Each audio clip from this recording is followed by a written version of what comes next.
പീഡന പരാതിയിൽ പാലക്കാട് MLA രാഹുൽ മാങ്കൂട്ടത്തിനെതിരെ കേസ്. തിരുവനന്തപുരം വലിയമല പോലീസ് സ്റ്റേഷനിലാണ് FIR രജിസ്റ്റർ ചെയ്തത്. വിവാഹ വാഗ്ദാനം നൽകി പീഡിപ്പിച്ചുവെന്നാണ് കേസ്. 20 പേജുള്ള മൊഴിയിൽ രാഹുലിനെതിരെ ഗുരുതരമായ വെളിപ്പെടുത്തലുകളാണുള്ളത്. അശാസ്ത്രീയ ഗർഭഛിദ്രത്തിന് പ്രേരിപ്പിച്ചു. മെഡിക്കൽ പ്രിസ്ക്രിപ്ഷൻ ഇല്ലാതെ ഗർഭനിരോധന മരുന്ന് രാഹുൽ സുഹൃത്ത് മുഖേന എത്തിച്ചു നൽകി. മരുന്നുകൾ കഴിക്കുന്നത് രാഹുൽ മാങ്കൂട്ടത്തിൽ വീഡിയോ കോളിലൂടെ ഉറപ്പുവരുത്തിയെന്നുമാണ് മൊഴി. പെൺകുട്ടിയുടെ രഹസ്യമൊഴി ഇന്ന് രേഖപ്പെടുത്തും. കേസിൽ കുരുക്ക് മുറുകിയതോടെ മുൻകൂർ ജാമ്യാപേക്ഷയുമായി രാഹുൽ മാങ്കൂട്ടത്തിൽ കോടതിയെ സമീപിക്കും. ഇന്നലെ രാത്രി മുതൽ രാഹുലിന്റെ ഫോൺ സ്വിച്ച് ഓഫ് ആണ്. വിവരങ്ങളുമായി ഡാൻ കുര്യൻ. ഡാൻ, ഈ വലിയമല പോലീസ് സ്റ്റേഷനിൽ രജിസ്റ്റർ ചെയ്ത FIRന്റെ വിശദാംശങ്ങൾ ലഭ്യമാണോ? കിട്ടുന്ന വിവരങ്ങൾ അനുസരിച്ച് ഗുരുതരമായ വകുപ്പുകൾ, അത് BNS പ്രകാരമാണെങ്കിലും MTP ആക്ട് പ്രകാരമാണെങ്കിലും വളരെ ഗൗരവമേറിയ കുറ്റങ്ങളാണ് ഇപ്പോൾ രാഹുലിനെതിരെ ഉള്ളത് എന്നാണ് മനസ്സിലാക്കുന്നത്. എന്തൊക്കെയാണ് നമുക്ക് ലഭിക്കുന്ന സൂചനകൾ?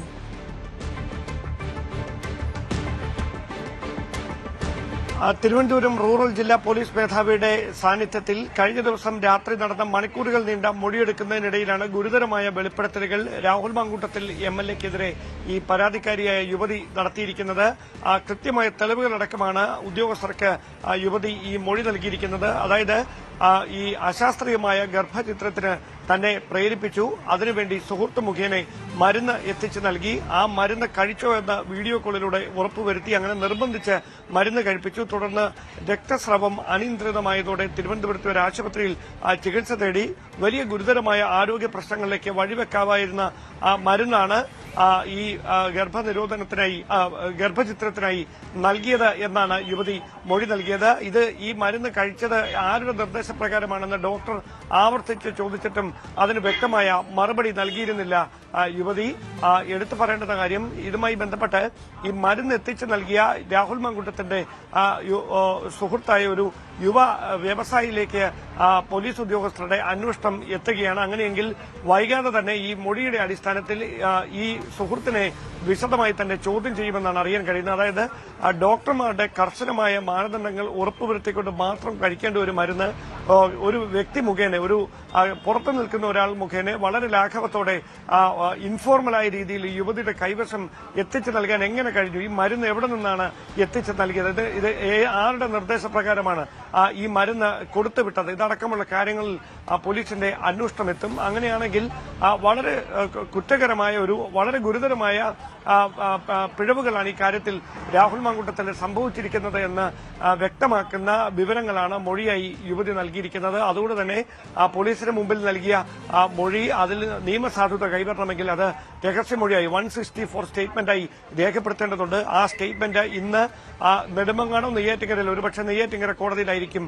യുവതിയുടെ ഒരു സൌകര്യം കൂടി കണക്കിലെടുത്തുകൊണ്ടായിരിക്കും കോടതിയിൽ രഹസ്യമൊഴി മജിസ്ട്രേറ്റിന് മുമ്പിൽ രേഖപ്പെടുത്തുക. അതിനുശേഷമായിരിക്കും ഈ കേസിലെ തുടർ നീക്കങ്ങൾ. എന്തായാലും രാഹുൽ മാങ്കൂട്ടത്തിനെ സംബന്ധിച്ച് അത്ര ശുഭകരമായ ഒരു സാഹചര്യമല്ല നിലവിൽ. കൈവശം അദ്ദേഹത്തിന്റെ കയ്യിലും യുവതിയുമായി സൌഹാർദ്ദത്തിലുണ്ടായിരുന്ന സമയത്ത് അവർ ഒരുമിച്ചെടുത്ത, അല്ലെങ്കിൽ അവർക്ക് ഒരുമിച്ചിടയിലുണ്ടായ സൌഹാർദ്ദങ്ങളുമായി ബന്ധപ്പെട്ട ചില ശബ്ദ സംഭാഷണങ്ങളടക്കമുണ്ട്. അത് കോടതിയിൽ ഹാജരാക്കുമെന്നാണ് രാഹുലുമായി ബന്ധപ്പെട്ട കേന്ദ്രങ്ങളൊക്കെ പറയുന്നത്. പക്ഷേ അത് എത്ര കണ്ട് പിടിച്ചു നിൽക്കാൻ കഴിയുമെന്ന് ഉറപ്പില്ല. കാരണം ഇവിടെ കുരുക്കാകാൻ പോകുന്നത് ഈ ഇന്ത്യൻ ശിക്ഷാ നിയമത്തിന് പകരം ഭാരതീയ ന്യായ സംഹിതയിലെ സെക്ഷൻ 86ഉം 89ഉം അനുസരിച്ച് ഒരു വ്യക്തിയുടെ സമ്മതമില്ലാതെ അവരെ ഗർഭചിത്രത്തിന് പ്രേരിപ്പിക്കുകയോ ഗർഭചിത്രം നടത്തുകയോ ചെയ്താൽ വലിയ തടവ് ശിക്ഷ ലഭിക്കാവുന്ന വലിയ കുറ്റമാണത്. അത് നോൺ ബെയിലബിൾ ഒഫൻസ് ആണ്. അങ്ങനെയൊരു കുറ്റം രാഹുൽ മാങ്കൂട്ടത്തിന്റെ ഭാഗത്തുനിന്ന് ഉണ്ടായിട്ടുണ്ട് എന്ന് ബോധ്യപ്പെടുന്ന ഒരു സാഹചര്യം വന്നാൽ രാഹുലിന് അത് വല്ലാത്ത പ്രതിരോധമായി മാറും.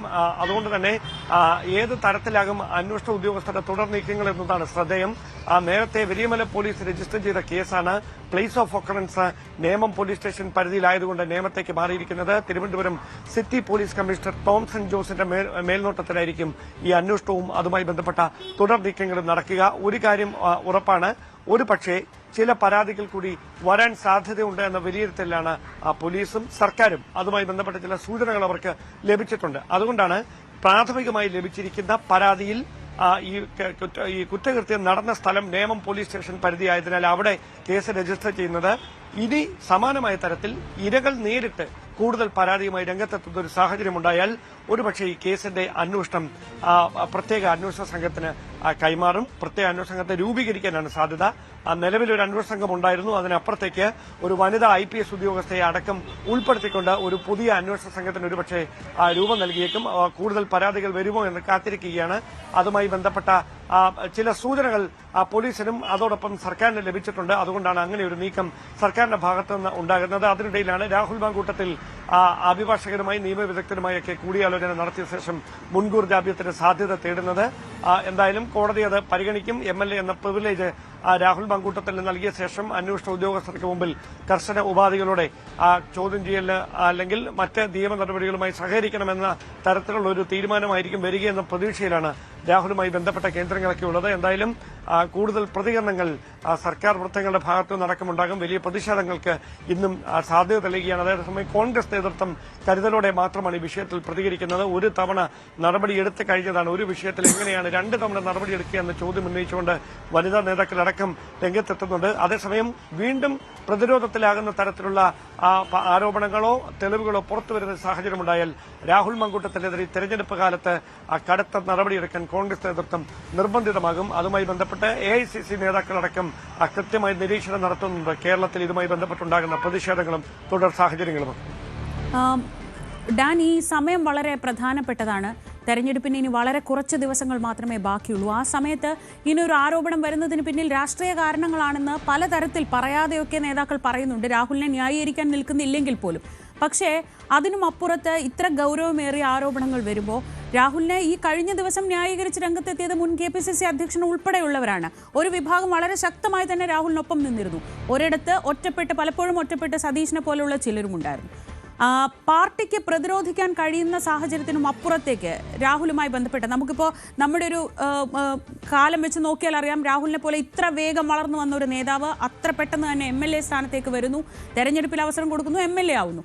അങ്ങനെ ഒരു നേതാവിനെതിരെയാണ് ആരോപണം വന്നിട്ടുള്ളത്. അപ്പോൾ പാർട്ടിക്ക് അത് ഒറ്റപ്പെട്ട സംഭവം എന്ന നിലയ്ക്ക് അല്ലെങ്കിൽ രാഹുലിനെ മാറ്റി നിർത്തി അത് അവിടെ കൈകാര്യം ചെയ്യട്ടെ എന്ന രീതിയിലൊക്കെ ഒഴിഞ്ഞു മാറാൻ കഴിയുമോ?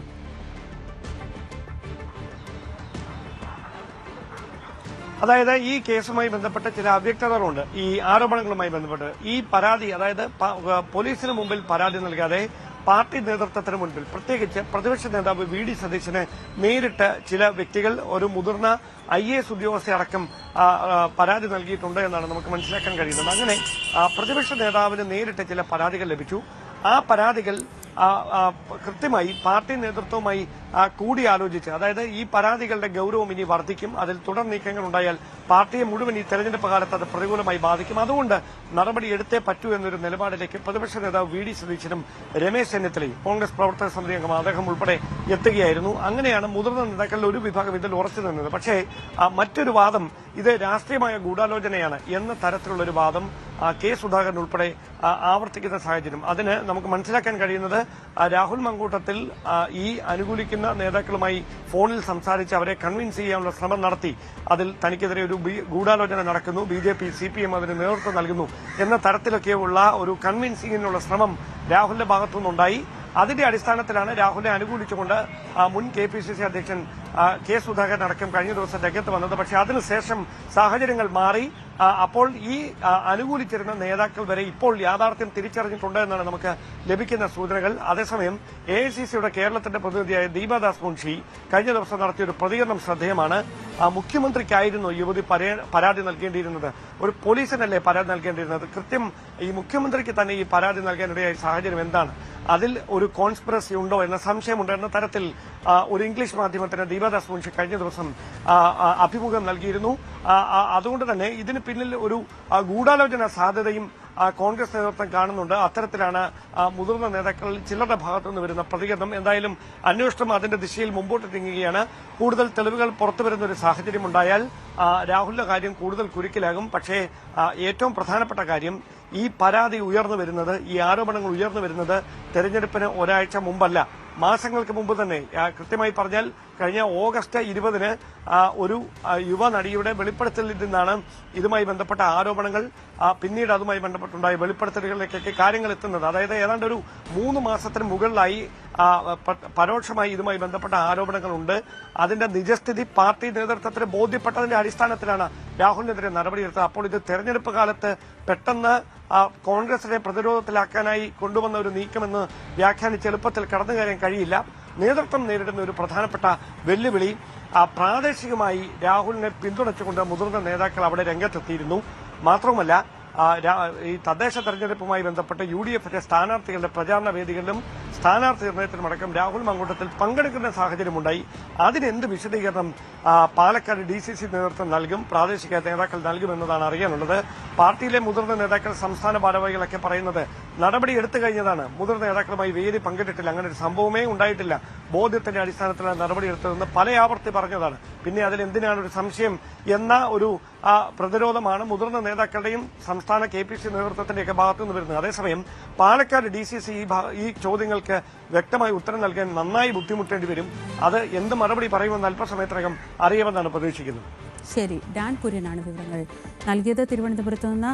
ഏറ്റവും ഒടുവിൽ വന്നത് രാഹുലിന്റെ ഭാഗത്തു നിന്നുള്ള മറുപടി. കുറ്റം ചെയ്തിട്ടില്ല എന്ന ബോധ്യമുള്ളിടത്തോളം കാലം നിയമപരമായി തന്നെ പോരാടും, നിയമവ്യവസ്ഥയ്ക്ക് മുന്നിലും ജനങ്ങൾക്ക് മുന്നിലും അത് തെളിയിക്കും, സത്യം ജയിക്കും, സത്യമേവ ജയതേ എന്ന വാക്കാണ് ഏറ്റവും അവസാനം വരുന്നത്. പക്ഷേ ഈ വാക്കിന് ശേഷം പിന്നെ രാഹുൽ മാങ്കൂട്ടത്തിലിനെ കാണാനില്ല. രാഹുൽ മാങ്കൂട്ടത്തിലിൻ്റെ ഫോൺ സ്വിച്ച് ഓഫ് ആണ്. MLA ഓഫീസ് പൂട്ടിയ നിലയിലാണ്. പാലക്കാട്ടെ കണ്ണാടിയിൽ തെരഞ്ഞെടുപ്പ് പ്രചരണങ്ങളിൽ സജീവമായിരുന്ന സമയത്താണ് ഈ വാർത്ത വരുന്നത്. പിന്നീട് രാഹുൽ മാങ്കൂട്ടത്തിൽ എവിടെയാണെന്ന് ആർക്കും ഒരു ധാരണയുമില്ല.